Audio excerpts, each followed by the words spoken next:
Salut à tous et bienvenue dans ce premier épisode de Culte, l'émission qui passe en revue les moments les plus mémorables du petit et du grand écran.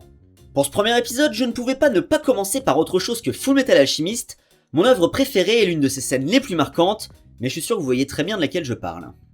Évidemment, cette vidéo spoil les événements en question, alors avant de vous gâcher l'un des meilleurs moments de l'animation japonaise, foncez voir FMA, vous ne serez pas déçus.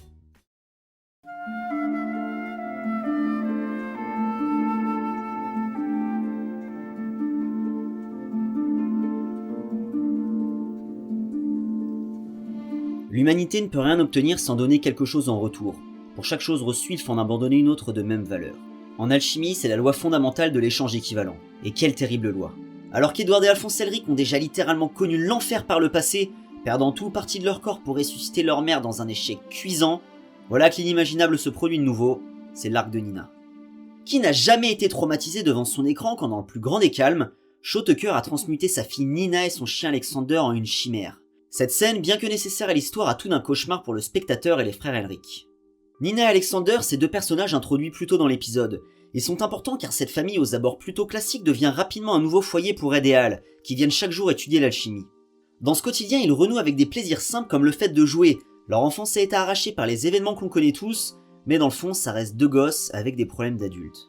Et par définition, un gosse est souvent vulnérable, impuissant. C'est là toute la cruauté de cette scène où l'on comprend en même temps que les personnages qu'un gros toutou et une adorable fillette ont été sacrifiés, juste pour conserver un titre d'alchimiste d'état. C'est injuste, on ne peut rien y faire et ce sentiment d'impuissance est encore plus fort pour les frères Elric, qui savent mieux que quiconque que rien ne fera revenir Nina. À ce moment, Tucker, en proie à la colère d'Edward, persiste et signe dans la catégorie du plus grand psychopathe de l'année, en justifiant son acte pour l'avancée de la science, et pire, en mettant Edward dans le même panier que lui.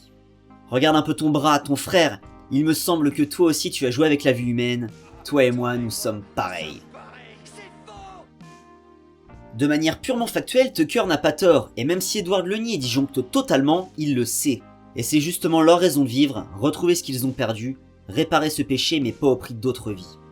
Dans cet échange particulièrement émouvant, on retrouve aussi un des nombreux sous-textes de l'œuvre, concernant cette fois-ci les expérimentations humaines et animales.